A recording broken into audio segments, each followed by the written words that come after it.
السلام علیکم ورحمۃ اللہ وبرکاتہ۔ الحمد للہ نحمدہ ونستعینہ ونستغفرہ ونعوذ باللہ من شرور انفسنا ومن سیئات اعمالنا، من يهده الله فلا مضل له ومن يضلله فلا هادي له، ونشهد أن لا إله إلا الله وحده لا شريك له، ونشهد أن محمدًا عبده ورسوله، أما بعد فإن خير الحديث كتاب الله، وخير الهدي هدي محمد صلى الله عليه وسلم، وشر الأمور محدثاتها، وكل محدثة بدعة، وكل بدعة ضلالة، وكل ضلالة في النار۔ يا أيها الذين آمنوا اتقوا الله حق تقاته ولا تموتن إلا وأنتم مسلمون۔ يا أيها الناس اتقوا ربكم الذي خلقكم من نفس واحدة وخلق منها زوجها وبث منهما رجالا كثيرا ونساء، واتقوا الله الذي تساءلون به والأرحام، إن الله كان عليكم رقيبا۔ يا أيها الذين آمنوا اتقوا الله وقولوا قولا سديدا يصلح لكم أعمالكم ويغفر لكم ذنوبكم، ومن يطع الله ورسوله فقد فاز فوزا عظيما۔ أعوذ بالله السميع العليم من الشيطان الرجيم، بسم الله الرحمن الرحيم۔ تلك الأمثال نضربها للناس لعلهم يتفكرون۔ صدق اللہ العظیم۔ ہر قسم کی حمد و ثنا، تعریفات و تسبیحات اللہ وحدہ لا شریک کے لیے خاص ہے، اور لا تعداد انگنت درود و سلام ہو امام الانبیاء امام الحرمین جناب محمد الرسول اللہ صلی اللہ علیہ وآلہ وسلم کی ذات و اقدس و مطہر کے اوپر۔ قرآن مجید کی ایک آیت کیا، ایک ٹکڑا تلاوت کیا ہے، جس کے اندر اللہ ذوالجلال والاکرام نے اکثر قرآن مجید کے اندر جہاں بھی واقعات بیان کیے گئے ہیں، مثالیں بیان کی گئی ہیں، اس کے آخر کے اندر اللہ تعالیٰ فرماتے ہیں تِلْكَ الْأَمْثَالُ نَضْرِبُهَا لِلنَّاسِ لَعَلَّهُمْ يَتَفَكَّرُونَ، کہ یہ جو مثالیں قرآن مجید کے اندر بیان کی گئی ہیں، یہ کوئی ایک کہانی اور قصہ سمجھ کے صرف پڑھ لینا یا اوپر سے گزر جانا اس کا مقصد نہیں۔ اس کہانی اور اسی طرح اس مثال کے اندر، واقعات کے اندر اللہ تعالیٰ فرماتے ہیں تم غور و فکر کرو گے، تدبر کرو گے تو تمہارے لیے فائدہ ہوگا۔ تو آئیے گزشتہ خطبہ جمعۃ المبارک کے اندر بھی ہم نے حضرت موسیٰ علیہ السلام اور حضرت خضر علیہ السلام کا قصہ پڑھ رہے تھے کہ جب حضرت موسیٰ علیہ السلام خضر علیہ السلام کے ساتھ ملاقات ہوئی، 3 واقعات پیش آئے۔ ایک تھا کہ کشتی کو عیب دار کر دیا، اس کی حکمت بھی بتا دی، کہ اگر یہ کشتی عیب دار نہ ہوتی، یہ چھوٹا سا نقصان جو نظر آتا ہے اگر نہ ہوتا تو یہ پوری کی پوری کشتی جو ہے ان سے چھن جانی تھی۔ اور یہ مسکین تھے، یہ اللہ والے تھے، اللہ کے دوست تھے۔ تو اللہ تعالیٰ اپنے بندوں کا، اپنے مومن اور اللہ کے ولی جو ہوتے ہیں ان کے ساتھ اتنی محبت کرتا ہے کہ انہیں کوئی بھی نقصان بڑا ہونا ہو تو اسے بچانے کے لیے اللہ غیبی مدد فرماتے ہیں۔ اور دوسرا جو تھا کہ حضرت خضر علیہ السلام نے بچے کو قتل کیا، تو اس کی حکمت بتائی کہ اگر اس بچے کو قتل نہ کیا جاتا تو یہ بچہ جو ہے بڑا ہوتا، اس نے کفر کرنا تھا، یہ کافر ہونا تھا۔ اس کے والدین کیا تھے؟ مومن تھے۔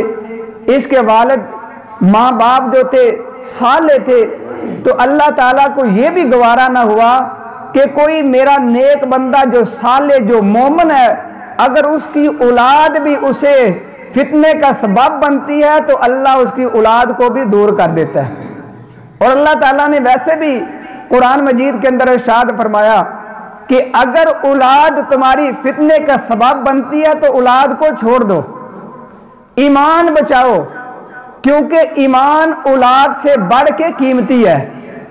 کیونکہ ہمارے معاشرے کے اندر بلکہ فطرت کے اندر ہم ہر انسان کے سب سے زیادہ اگر کوئی چیز دنیا کے اندر محبوب ہے تو انسان کو اس کی اولاد ہے۔ صرف انسان ہی نہیں، جانوروں کو بھی اپنی اولاد محبوب ہوتی ہے۔ اپنی جان سے بڑھ کے والدین کو اپنی اولاد محبوب ہوتی ہے۔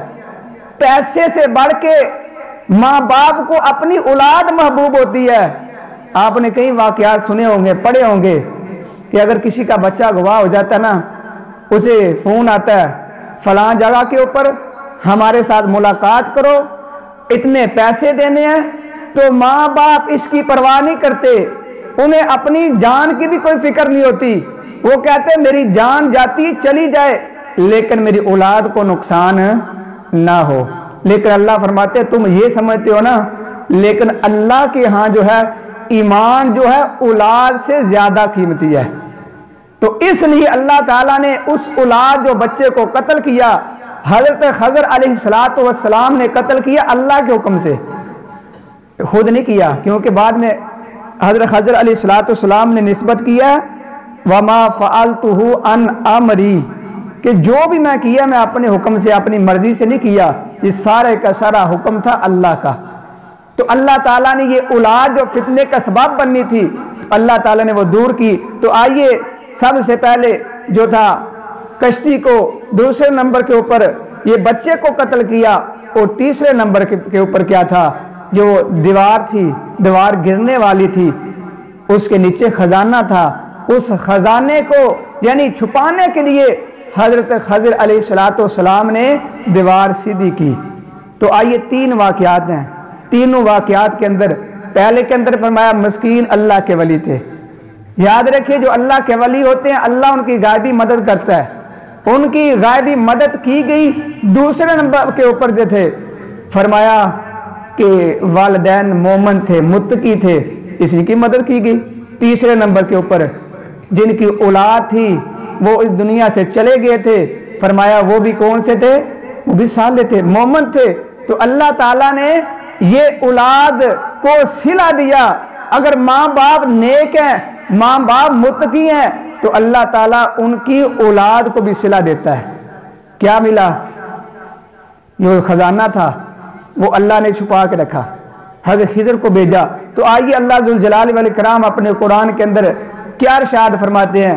اللہ ذوالجلال والاکرام کا قرآن سنیے، اپنا ایمان تازہ کیجئے۔ سب سے پہلے اللہ نے جب بھی مثال بیان کی یہ فرمایا تِلْكَ الْأَمْثَالُ نَضْرِبُهَا لِلنَّاسِ لَعَلَّهُمْ يَتَفَكَّرُونَ۔ فرمایا ہم جو مثال بیان کرتے ہیں اگر اس کے اندر غور و فکر کیا جائے، اگر اس کے اندر تدبر کیا جائے تو آپ کو اس کے اندر حکمتیں نظر آئیں گی۔ تو آئیے نا سب سے پہلے حضرت خضر علیہ السلام نے یہ جو بچہ قتل کیا، سبب کیا تھا؟ اولاد کو جو ہے اولاد سب سے زیادہ محبوب ہوتی ہے، یہ ماں باپ فتنے کے اندر مبتلا ہونے تھے۔ مفسرین نے لکھا ہے اللہ پاک اپنے قرآن کے اندر یوں فرماتا ہے، فرمایا فَأَرَدْنَا أَن يُبْدِلَهُمَا رَبُّهُمَا خَيْرًا مِّنْهُ زَكَاةً وَأَقْرَبَ رُحْمًا۔ اللہ پاک فرماتے ہیں ہم نے اس کو قتل کروایا، اس کے بدلے کے اندر اللہ تعالیٰ نے انہیں خیر دینی تھی۔ تو پتہ چلا اللہ تعالیٰ کبھی کبھی کوئی نقصان پہنچا کے اس سے بہتری عطا کرنا چاہتا ہے۔ تو ان واقعات سے آپ کو یہ بھی پتہ چلے گا کہ اللہ تعالیٰ اگر آزمائش دینا اس کے اوپر صبر کرے۔ یہ تینوں واقعات سے یہ آپ کو سمجھ آئے گی کہ اللہ تعالیٰ ایمان والوں کو پسند کرتا ہے، اور ایسے ایمان والے جو ہر وقت اللہ کی رضا کے اوپر راضی ہو جائیں وہ ہے اصل ایماندار۔ تو تینوں واقعات کے اندر تینوں بندوں نے کیا کیا؟ اللہ کی رضا کے اوپر کہ ہاں اللہ تو جو کرتا ہے بہتر کرتا ہے۔ تو یہاں اللہ پاک فرماتے ہیں ہم نے انہیں اس سے بہتر عطا کرنا تھا۔ تو مفسرین نے کیا لکھا ہے کہ اللہ تعالیٰ نے انہیں ایک بیٹی عطا کی، اس بیٹی سے اللہ نے 2 نبی پیدا فرمائے۔ اگر یہ ایسا نہ ہوتا، قتل نہ کرتے، تو پھر کیا ہونا تھا؟ کیونکہ یہ اولاد سب سے زیادہ محبوب ہوتی ہے۔ ماں باپ نے کفر کر دینا تھا، ماں باپ نے کیا کرنا تھا؟ اپنا دنیا کے لگاؤ کے اندر لگ جانا تھا۔ تو اللہ پاک نے یہ گوارا نہ کیا۔ آئیے میرے دوستو، اولاد سب سے زیادہ محبوب ہوتی ہے۔ اکثر لوگ کیا کہتے ہیں؟ اللہ سے اولاد مانگتے ہیں، اے اللہ اولاد دے دے، اے اللہ اولاد دے دے، لیکن کبھی یہ نہیں کہا اللہ نیک اور صالح اولاد دے دے۔ ایک واقعہ آپ کے سامنے رکھتا ہوں۔ ایک تھے حاجی صاحب تھے، بڑے نیک تھے، کیا کرتے ہیں؟ بوڑھے ہو چکے، ایک بچہ ہے، ایک انہوں نے پروگرام کرایا، اس کے اوپر مولانا صاحب آئے نا، جب کھانا کھان لگے تو انہیں کہنے لگا میں اپنی اولاد سے تنگ آ گیا ہوں۔ کچھ ایسے ماں باپ ہوتے ہیں جن کی اولاد اتنا تنگ کرتی ہے کہ وہ خود دعائیں کرتے ہیں اللہ اس دنیا سے ہمیں لے جا۔ پہلے ان کے لیے دعائیں کرتے تھے اللہ مجھے اولاد مل جائے، جب اولاد مل گئی بڑھاپے کا سہارا بننے کی بجائے وہ کیا کرتی ہے؟ دکھ پہنچاتی ہے۔ بڑھاپے کے سہارا بننے کے بجائے وہ انہیں تنگ کرتی ہے۔ تو مولوی صاحب سے کہتے ہیں آپ دعا کریں میں اس دنیا کو چھوڑ کے اگلا سفر کروں۔ یہ دیکھیے ماں باپ اپنی اولاد کے لیے بددعا نہیں کرتے، یہ اپنے لیے کہہ رہے، یہ نہیں کہا میرا بچہ اس دنیا سے چلا جائے۔ یہ اولاد ہی ہے جو اپنے ماں باپ کے لیے بددعائیں کر دیتی ہے، لیکن وہ کہتے ہیں کہ دعا کرے میں چلا جاؤں۔ جب یہ کہا نا تھوڑی دیر ہوئی، ساتھ ہی بچہ وہ آیا، کھانا رکھا مولوی صاحب کے سامنے، کہتے حضرت صاحب کان میں کیا میرے ابے والے دعا کرو اللہ انہوں لے جے پورا کرے۔ یہ دیکھو ماں باپ کی سوچ دیکھو، اولاد کی سوچ دیکھو۔ ماں باپ کہتے ہیں ہم قربان ہو جائے، میری جان جاتی ہے چلی جائے لیکن میری اولاد کو کچھ نہ ہو۔ اور ماں اولاد کیا کہتی ہے؟ نعوذ باللہ، اللہ اپنا اولاد کہتی ہے میرے ماں باپ اس دنیا سے چلے جائیں۔ جب یہ بات سنی نا تو اسے پوچھا بابا جی حاجی صاحب یہ معاملہ کیا ہے؟ اس نے کہا حضرت صاحب میں 7-8 سال بعد مجھے اللہ نے اولاد دی ہے، تو میں جب بھی بیت اللہ کا طواف کرتا، میں عمرہ کرنے کے لیے جاتا، سال کے اندر 1-2 مرتبہ جاتا تھا۔ جب عمرہ کرنے کے لیے جاتا یا حج کرنے کے لیے جاتا، بیت اللہ کا طواف کرتے کرتے اللہ سے دعا کرے اللہ ہر مومن مسلمان کو بیت اللہ کا طواف نصیب فرمائے۔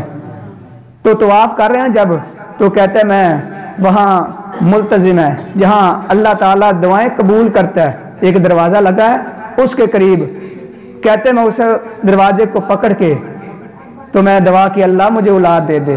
6 سال اللہ سے مانگی اولاد، اور میں آخر اللہ سے کہا اللہ تو چرندوں کو اولاد دیتا ہے، پرندوں کو اولاد دیتا ہے، اللہ تو اپنا جو تجھے مانے اسے بھی اولاد دیتا ہے، جو نہیں مانتا تجھے اللہ کافروں کو بھی اولاد دیتا ہے، اللہ مجھے بھی اولاد دے دے۔ جب یہ دعا مانگی 7-8 سال بعد اللہ نے مجھے یہ بیٹا دیا، تو کیا انہوں نے کیا کہا؟ انہوں نے کہا یہی بات ہے، آپ نے اللہ سے اولاد تو مانگ لی، بیٹا تو مانگ لیا، لیکن وہ ابراہیم خلیل اللہ نے جو دعا مانگی تھی اس طرح اگر آپ مانگتے تو اللہ تعالیٰ تمہیں نیک اور صالح اولاد عطا فرما دیتا۔ وہ دعا کون سی تھی؟ حضرت ابراہیم علیہ السلام بڑھاپے کے اندر جا کے دعا مانگ رہے ہیں، اور اس دعا سے ہمیں یہی پتہ چلتا ہے کہ اللہ کی رحمت سے کبھی نا امید نہیں ہونا۔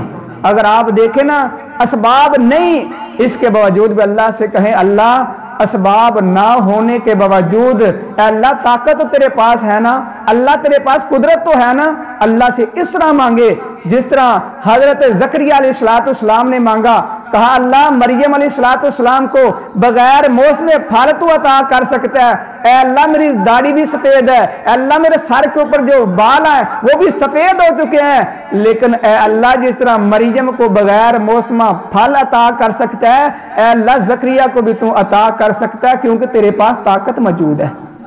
تو حضرت ابراہیم علیہ السلام نے دعا کون سی مانگی تھی؟ آئیے ہر وقت دعا مانگے تو نیک چیز مانگے، اچھی چیز مانگے۔ حضرت ابراہیم علیہ السلام دعا مانگی، فرمایا ربی حب لی من الصالحین، اے اللہ مجھے نیک اور صالح اولاد عطا فرما۔ جب بھی اللہ سے مانگے اچھی چیز مانگے، اس لیے نبی کائنات صلی اللہ علیہ وسلم فجر کی نماز ادا کرتے، اس کے بعد 3 مرتبہ یہ دعا مانگتے تھے، کیا فرماتے؟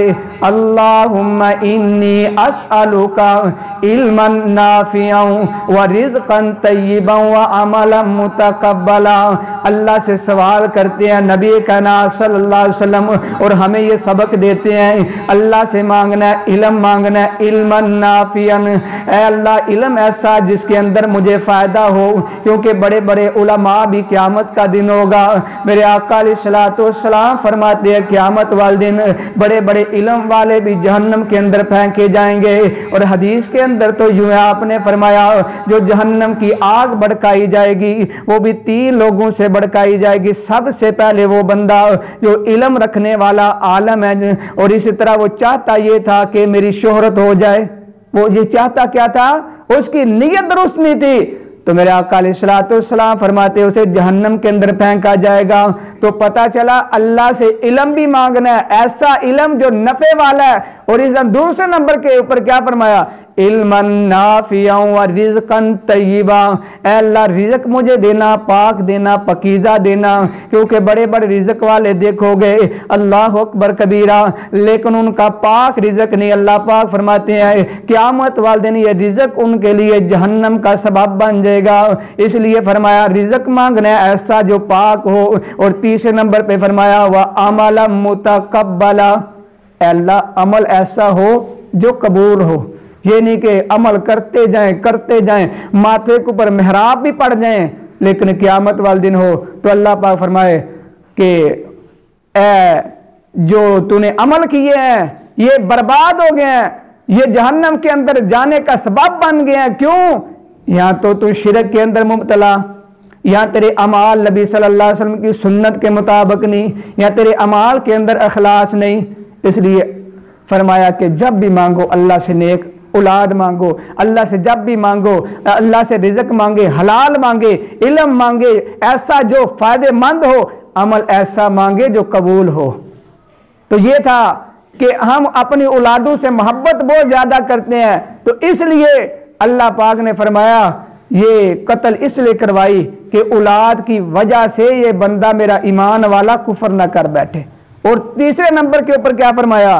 حضرت خضر علیہ السلام فرماتے ہیں وَأَمَّا الْجِدَارُ فَكَانَ لِغُلَامَيْنِ يَتِيمَيْنِ فِي الْمَدِينَةِ وَكَانَ تَحْتَهُ كَنْزٌ لَهُمَا، فرمایا تیسرے نمبر کے اوپر جو دیوار ہم نے درست کی، کیا کیا؟ دیوار کو درست کر دیا، بستی سے نکلنے لگے تو دیوار دیکھی گرتی، درست کی۔ موسیٰ علیہ السلام کہتے ہیں یہ کیا معاملہ، انہاں نہ سانو کھانا کھوایا نہ کچھ کیتا ہے، اسی نے دیواراں سیدھیاں کریے، نالے نے گلاں سنیے نہ دیواراں سیدھیاں کریے۔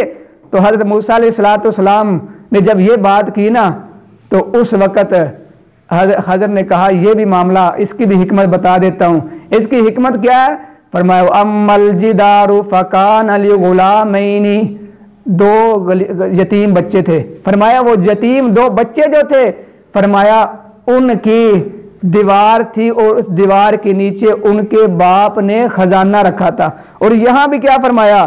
فرمایا وَكَانَ أَبُوهُمَا صَالِحًا، ان کے باپ ابوہما، ان دونوں کے 2 بچے تھے، دونوں کے جو باپ تھا نا وہ کیا تھا؟ صالحہ، نیک تھا۔ اور جب ماں باپ نیک ہوں تو ان کا صلہ اللہ اولاد کے ذریعے بھی دیتا ہے، کہ ان کی اولاد اللہ نیک رکھتا ہے، تو فرمایا یہ ان کا خزانہ جو تھا وہ رکھ کے گئے تھے، اگر وہ دیوار ہم درست نہ کرتے، دیوار گر جاتی تو پھر علاقے والے بستی والے وہ خزانہ نکال لیتے، اور جب یہ بچے بڑے ہوتے ان کے ہاتھ کوئی چیز نہ آتی، تو اللہ تعالیٰ نے یہ خزانے کی جو ہے اپنا حفاظت کے لیے حضرت خضر کو بھیجا علیہ السلام کو۔ تو اس واقعے سے ہمیں یہ بھی پتہ چلتا ہے یتیم کوئی بچہ ہو جائے یا کوئی مسکین ہے، اس کے مال کے اوپر اس کی جان کی حفاظت ہم کریں اس کی۔ یہ نہیں کہ اگر اس کا باپ دنیا سے چلا گیا، اکثر کیا ہوتا ہے اس کے چاچے جو ہوتے ہیں اس کی زمین کے اوپر قبضہ کر لیتے ہیں، اگر کوئی فیکٹری بنی ہے اس کی فیکٹری کے اوپر قبضہ کر لیتے ہیں۔ اس لیے نبی صلی اللہ علیہ وسلم نے ارشاد فرمایا جو بندہ یہ چاہتا ہے قیامت والے دن میرے ساتھ جنت کے اندر اس طرح ہو، تو آپ نے فرمایا وہ یتیم کے سر کے اوپر ہاتھ رکھے۔ تو یہاں بھی کیا فرمایا گیا کہ انہوں نے یتیم تھے بچے، ان کے جو خزانہ باپ چھوڑ گیا تھا اس کی حفاظت کے لیے حضرت خضر علیہ السلام آئے، دیوار سیدھی کی۔ تو آئیے وہ خزانہ کون سا تھا؟ خزانہ کون سا تھا؟ آپ نے بڑا سنا نا خزانہ تھا، لیکن خزانہ تھا کیا ہم نے اپنی اولاد کے لیے وہ خزانہ چھوڑا ہے؟ وہ خزانہ تھا، آئیے سب سے پہلے مفسرین نے لکھا ہے وہ خزانہ تھا تختی، اور اس کے اوپر لکھا ہوا تھا کیا؟ وَعْبُدُ اللَّهَ، اے میری اولاد عبادت کرنی ہے اللہ کی، سر جھکانا ہے اللہ کے سامنے۔ کہ ہم نے کبھی اپنی اولاد کو یہ تربیت دی ہے؟ ہم نے تو یہی تربیت دی ہے نا کہ لوگوں کو دا کس طرح لگانا ہے، لوگوں کو دھوکہ کس طرح دینا ہے۔ لیکن جو نیک یا صالحہ کہ وہ باپ نیک تھا، نیک باپ جو ہوتے ہیں وہ اپنی اولادوں کو تربیت کیسی کر کے جاتے ہیں، عقیدہ بتا کے جاتے ہیں کہ جس رب نے تجھے پیدا کیا اس رب کے سامنے اپنے ماتھے کو جھکانا ہے۔ اور آگے چلیے، جس طرح حضرت لقمان علیہ السلام تھے نا، اپنی اولادوں کی تربیت ایسے کیا کرے۔ کبھی آپ نے قرآن مجید کو پڑھا ہو، لقمان علیہ السلام آخری ایام ہے، دنیا سے جانے والے ہیں، اس وقت اپنی اولاد کو تربیت کیا کر رہے ہیں، وصیت کیا کر رہے ہیں۔ ہم تو یہ کہتے ہیں نا ہماری فلاں جگہ اس کا دھیان بڑا رکھیں، فلاں زمین ہے وہ دی فصل ہوندی اس طرح کری، دنیاوی ہم انہیں اپنا دنیا کے اندر لگانے کے لیے بڑی وصیتیں کرتے ہیں، نصیحتیں کرتے ہیں۔ لیکن حضرت لقمان علیہ السلام نے کیا فرمایا یا بنیا لا تشرک باللہ ان الشرک لظلم عظیم۔ یہی خزانہ تھا جو ان کے باپ نے چھوڑا تھا، اور یہ خزانہ حضرت یعقوب علیہ السلام نے اپنی اولاد کو کیا کہا تھا؟ فرمایا ما تعبدون من بعدی، اے میرے بچوں مجھے یہ تو بتاؤ نا میرے جانے کے بعد تم عبادت کس کی کرو گے؟ یہ دیکھو یہ بھی آخری وقت ہے موت کا، بالکل اپنی اولاد کی تربیت ایسے کرے۔ انشاءاللہ اگر آپ اللہ کے ساتھ اپنی اولاد کو لگاؤ گے نا، جب اس دنیا سے چلے بھی جاؤ گے نا، وہ ہاتھ اٹھا کے آپ کے لیے دعائیں کریں گی۔ جب آپ دنیا کے معاملے کے دنیا کی تربیت کریں گے نا، فلاں فلاں کرنا ہے، تو پھر ساری زندگی وہ دنیا کمانے کے اندر لگ جائے گی ان کی، لیکن تمہارے لیے ہاتھ اٹھا کے یہ دعا نہیں کر سکیں گی کہ اے اللہ ہمارے والدین کو جنت کا سرٹیفکیٹ عطا فرما دے، ہمارے والدین کو جو ہے قبر کے اندر اگر کوئی سختی ہے اے اللہ ان کے لیے آسانی پیدا فرما دے۔ تو یہ ہے جو نیک لوگ ہوتے ہیں اپنی اولاد کی تربیت کر کے جاتے ہیں، اپنی اولاد کو سمجھتے ہیں یہ ہمارا خزانہ ہے، یہ ہمارے جانے کے بعد ہمارا جو ہے کیا بنے گا؟ صدقہ جاریہ بنے گا۔ تو آئیے خزانہ ایک تفسیر کے اندر یہ بھی لکھا ہے، وہ ساتھ اپنا لکھے ہیں انہوں نے نصیحتیں۔ سب سے پہلے کیا کہتے ہیں کہ انہوں نے سونے کی تختی تھی، یہ نہیں کہ اپنی اولاد کو کنگال چھوڑ جانا، یہ بھی بات صحیح نہیں۔ اپنی اولاد کے لیے کچھ نہ کچھ بنا کے جائیں کہ وہ یہ نہ کہے کہ ساڈا ابا گیا ساڈے بعد کچھ نہیں چھڈ گیا جی، کرائے تکے کھانے جی، فلاں کرنے، یعنی ایسے بھی ہوتے ہیں اولاد۔ تو اس لیے اپنی اولاد کے لیے کچھ نہ کچھ بنا کے جائیں۔ تو حضرت خضر علیہ السلام نے جو خزانہ چھپایا وہ سونے کی تختی تھی، اور ہمیں یہ سبق دیا کہ اپنی اولاد کے لیے دنیا کے لیے بھی کچھ چھوڑ کے جاؤ، اور آخرت کے لیے ان کا جو عقیدہ ہے وہ بھی نہیں چھوڑنا۔ اور اس تختی کے اوپر کیا لکھا ہوا تھا؟ آئیے اس تختی کے اوپر لکھا ہوا تھا بسم اللہ الرحمن الرحیم۔ اپنی اولاد کی تربیت کیسے کی؟ اپنی اولاد کو یہ بتایا کہ جو بھی کام کرنا ہے اس کی ابتدا بسم اللہ سے تم کر لو، اگر نہ بھی کام ہونے والا ہو اس کو کرنے والی ذات اللہ کی ہے، بسم اللہ تم پڑھ لو، اس کام کے اندر برکت میرا اللہ ڈال دے گا۔ تو آئیے بسم اللہ کی برکت کے بارے میں ایک روایت آپ کے سامنے بیان کر دوں کہ جو بھی اچھا کام کرے نا اس سے پہلے بسم اللہ لازمی پڑھیں۔ کوئی بھی اچھا کھانا کھائیں، پانی پئیں، اگر آپ کپڑے پہنے بسم اللہ پڑھیں، اس کی برکت کیا ہوگی؟ ابو ہریرہ رضی اللہ تعالی عنہ اس حدیث کے راوی ہیں، فرماتے ہیں کہ ایک دن ایک مسلمان اور ایک کافر کا شیطان آپس کے اندر ملاقات ہو جاتی ہے۔ جو کافر کا شیطان ہے وہ چنگا ٹاکٹا پھٹیا، اور دوسرا جو تھا نا اپنا مسلمان کا شیطان بالکل کمزور۔ اس نے کہا یار تو کمزور کیوں ہو گیا؟ اس نے کہا یار میں ایک مسلمان کا جو نا شیطان ہوں، وہ جب بھی کوئی کام کرتا ہے، کھانا کھاتا ہے بسم اللہ پڑھتا ہے، میرے لیے کچھ چھوڑتا ہی نہیں، کیونکہ جب بسم اللہ پڑھ کے کھانا کھائیں گے شیطان کا حصہ کوئی نہیں رہے گا۔ اور جب کپڑا پہنتا ہے اس وقت بھی بسم اللہ پڑھ کے کپڑا پہنتا ہے، جب پانی پیتا ہے بسم اللہ پڑھ کے، کوئی بھی کام کرتا ہے وہ بسم اللہ پڑھتا ہے، میرا حصہ ہی کوئی نہیں رہتا، میں بھوکھا پان رہ جانا۔ لیکن کافر کا شیطان کہتا ہے یار میں تو چنگا موجہ میں چاہ، جب بھی کوئی وہ کام کرتا ہے تو کیا کرتا ہے؟ کوئی بسم اللہ نہیں، کوئی اللہ کا نام نہیں لیتا، تو میرا بھی حصہ ہوتا ہے، میں بھی کھانا کھاتا ہوں، پانی پیتا ہوں۔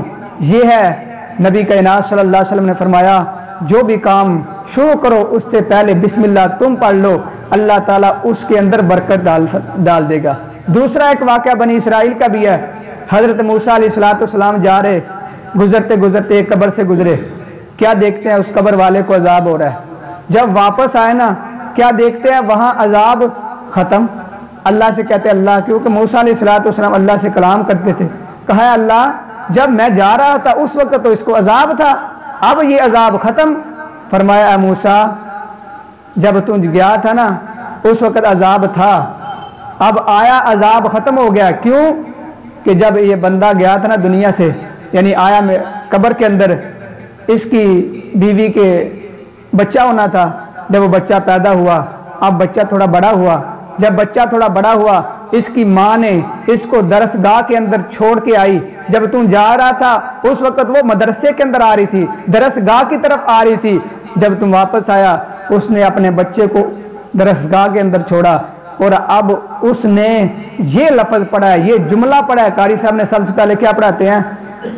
کیا پڑھاتے ہیں؟ بسم اللہ الرحمن الرحیم۔ یہ بسم اللہ الرحمن الرحیم اس کے بچے نے پڑھا، تو میری یہ غیرت نے کہا کہ میں اسے دنیا کے اندر جو عذاب ہو رہا ہے قبر کے اندر، میرا یہ غیرت کہتی ہے کہ اس کا بچہ دنیا کے اندر رحمان اور رحیم کے تذکرے کرے اور میں اس کے باپ کو عذاب دوں، یہ میں گوارا نہیں کیا۔ اس لیے یہ بسم اللہ کی برکت ہے، یہ صرف بسم اللہ الرحمن الرحیم پڑھی تو اللہ تعالیٰ نے کیا کیا؟ اس کے عذاب کو ہلکا کر دیا یا ختم کر دیا۔ یہ بسم اللہ الرحمن الرحیم کی برکت ہے۔ تو اس سے یہ بھی پتہ چلتا ہے کہ اولاد اگر نیک کام کرے تو والدین کو بھی فائدہ ہوتا ہے۔ یہ نہیں کہ ماں باپ دنیا سے چلے جائیں، تیسرا کرو جی، 40واں کرو، سالانہ کرو، نام لے کر، اور یہ تو سارا ایک مولوی نے اپنے پیٹ کے لیے بنایا۔ یہ کہیں آپ کو حدیث کے اندر نہیں ملے گا۔ حدیث کے اندر یہ ملے گا کہ والدین کے لیے دعا کریں، اللہ تعالیٰ ان کے درجات بلند کرے گا۔ آپ کہیں بھی کسی جگہ کے اوپر بھی اپنے والدین کے دعا کریں تو میرا اللہ تعالیٰ آپ کی دعا کو رد نہیں کرے گا۔ تو یہ تھا کہ ہم نے جو بنایا 30واں 40واں جو سالانہ بنایا ہے، اس کا شریعت کے اندر کوئی تعلق نہیں۔ یہ دن مقرر کرنا، آپ دیکھیں جب بچہ پیدا ہوتا ہے نا 7ویں دن حقیقہ ہوتا ہے، اس کا تذکرہ حدیث کے اندر آپ کو ملے گا، لیکن آپ جب دنیا سے کوئی چلا جاتا ہے نا، کوئی خاص دن مقرر کر کے اس وقت آپ کھانا کھلائیں، کچھ ایسا کام کریں، آپ کو نہیں ملے گا۔ اگر آپ کے پاس پیسے ہیں، مال ہے، دولت ہے، تو آپ اپنے والدین کے لیے صدقہ جاریہ کے لیے کوئی ایسا کام کر دیں کہ آپ کے والدین کو اجر ملتا رہے، ثواب ملتا رہے۔ مثال کے طور پہ میرے پاس پیسے ہیں، میں کہتا ہوں میں اپنے باپ کے لیے، اپنے دادا کے لیے، میں ان کے سال ثواب کے لیے فلاں کام کرنا چاہتا ہوں، کیا مسجد کے اندر کوئی لگانا چاہتا ہوں، پانی لگانا چاہتا ہوں، پانی لگوا دیں، انشاءاللہ اللہ تعالیٰ اس کا اجر دے گا۔ لیکن ایک دن خاص مقرر کر کے تو ان لوگوں کو بلانا جو صدقے کے مستحق ہی نہیں۔ آپ اکثر دیکھیں نا، جب فوتگی ہوتی ہے تیسرے دن یا 7ویں دن یا 40ویں دن کون آتے ہیں؟ بڑے بڑے امیر زادے آتے ہیں۔ کیا ان کو صدقہ لگتا ہے؟ نہیں۔ کیوں کہ صدقہ تو ان کو لگتا ہے جو مسکین ہو، یتیم ہو۔ یہ ہے معاملہ ہم نے جو خود بنا لیا تو پھر ہم دنیا کے اندر پریشانیوں کا سامنا کرنا پڑے گا۔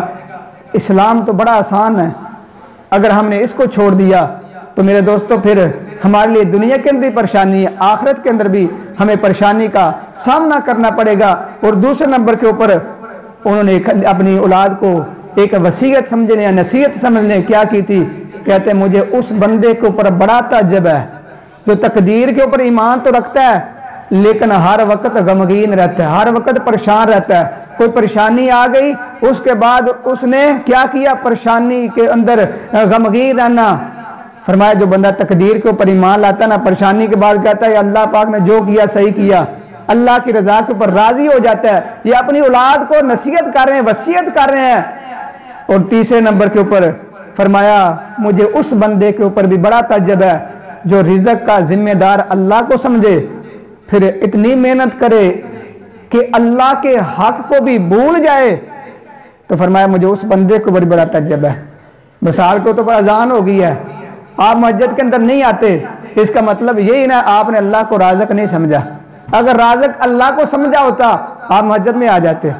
آپ نے رازق سمجھا اپنے کاروبار کو، آپ نے رازق سمجھا اپنی فیکٹری کو، آپ نے رازق سمجھا اپنے ہنر کو، تو یہ اپنی اولاد کو وصیت و نصیحت کر رہے ہیں۔ اس دنیا سے چلے بھی گیا ہے، اس کے باوجود اپنا خط لکھ دیا، تختی کے اوپر لکھ دیا میرے بچوں اللہ کے بھی حق ادا کرنے ہیں دنیا کے اندر لگ کے، یہ نہیں کہ اللہ کے حقوق بھول جانا۔ اور چوتھے نمبر پہ فرمایا مجھے اس بندے کے اوپر بھی تعجب ہے جو بندہ موت کے اوپر ایمان رکھتا ہے، اس کے باوجود کیا رہتا ہے؟ خوش و خرم رہتا ہے۔ پتہ ہے موت آ جانی ہے، اس کے باوجود دنیا کے یعنی جو بھی کاروبار جو بھی چیز ہے اس کے اندر اتنا دل لگا لیتا ہے، وہ سمجھا سب کچھ میرا دنیا ہے۔ تو اپنے بچوں کو کہہ رہے ہیں ایسا نہیں کرنا۔ اور پانچویں نمبر پہ فرمایا مجھے اس بندے کو بڑا تعجب ہے جو حساب و کتاب کے اوپر بھی ایمان رکھتا ہے کہ مرنا ہے، مرنے کے بعد ہمارا جو بھی عمل کرنا ہے وہ سامنے آ جانا ہے، اس کے باوجود وہ غفلت کے اندر دنیا گزارتے، آخرت کی کوئی تیاری نہیں کرتا۔ اور 6ویں نمبر کے اوپر فرمایا کہ مجھے اس بندے کے اوپر بھی بڑا تعجب ہے جو یہ سمجھتا ہے کہ دنیا کیا ہے؟ پھرنے والی ہے۔ ایک بندہ بادشاہ ہے، رات کو بادشاہ تھا، حکمران تھا، صبح ہوئی وہ جیل کے اندر چلا گیا۔ آپ کے سامنے ہے، دیکھ لیں، نواز شریف آپ کے سامنے ہے۔ یہ اللہ تعالیٰ کی مرضی ہے، یہ دنیا اللہ تعالیٰ پھیرتا ہے۔ اس کے باوجود فرمایا کہ وہ اس کے اوپر مطمئن ہو جاتا ہے کہ مجھے اللہ نے چداہر دے دی، مجھے اللہ نے پیسے دے دیے، سب کچھ میں ہی ہوں۔ تو ایسا اپنی اولاد کو کہہ رہے ہیں نہیں کرنا۔ اللہ پاک نعمت دے دے تو اس کی نسبت بھی اللہ کی طرف کرنی ہے اور اس کا خرچ بھی اللہ کے راہ کے اوپر خرچ کرنا ہے۔ اور 7ویں نمبر کے اوپر جو تختی کے اوپر لکھی ہوئی تھی، جو خزانہ حضرت خضر علیہ السلام نے دبایا تھا، اس کے اوپر لکھا ہوا تھا لا الہ الا اللہ۔ ابتدا کی بسم اللہ سے اور ختم کیا لا الہ الا اللہ سے۔ اس سے یہ بھی پتہ چلتا ہے کہ انسان جو بھی کام کرے بسم اللہ پڑھ کے کرے، اللہ اس کے اندر برکت نازل فرمائے گا۔ جب اس دنیا سے جائے گا تو آخری جس کا کلمہ لا الہ الا اللہ ہوگا، کامیاب بھی وہی ہوگا۔ تو یہ اپنے بچوں کو تربیت تھی، تو جو خزانہ یہ تھا اپنے بچوں کو منتقل کرنا تھا، حضرت خضر علیہ السلام نے یہ دبا دیا۔ آج ہم اپنا جائزہ لیتے ہیں، کیا ہم نے اپنی اولاد کے لیے اس طرح کی وصیتیں یا اپنے بچوں کی اس طرح تربیت کی ہے؟ کیا اپنے بچوں کو عقیدہ بتایا کہ جس نے پیدا کیا اس کے سامنے جھکنا ہے؟ کبھی ہم نے اپنی اولاد کو یہ بتایا کہ یہ جب اذان ہوگی ہے سب کو چھوڑ دیں، مسجد کی طرف جائیں؟ نہیں۔ اس لیے ہم کامیاب نہیں، اس لیے اللہ تعالیٰ ہمارے کام کے اندر، کاروبار کے اندر برکت نہیں نازل فرماتا۔ آپ صحابہ کرام کو دیکھیں نا، حضرت عثمان رضی اللہ تعالیٰ عنہ کے تذکرے آپ نے سنے ہیں، پڑھے ہیں، بڑا بڑا مال اللہ کے راہ میں دیا، لیکن آپ نے یہ دیکھا ان کے مال کے اندر کبھی کمی ہوئی؟ نہیں ہوئی۔ انہوں نے اللہ کے حق کو بھی ادا کیا، اللہ کے رستے کے اوپر مال بھی خرچ کیا، اذان ہوگی، نماز ادا کی۔ جب بھی کوئی ایسا معاملہ ہو اللہ کے رستے کے اوپر خرچ کرنے کا تو وہ کیا کرتے تھے؟ خرچ کرتے تھے۔ تو اللہ تعالیٰ ہمیں بھی اپنی اولادوں کی ایسے تربیت کرنے کی توفیق عطا فرمائے، جو انہوں نے اپنی اولادوں کے لیے وصیت و نصیحت کی تھی اس طرح ہمیں بھی کرنے کی توفیق عطا فرمائے، اور جو واقعات ہم پڑھتے ہیں اس سے ہمیں عبرت حاصل کرنے کی توفیق عطا فرمائے۔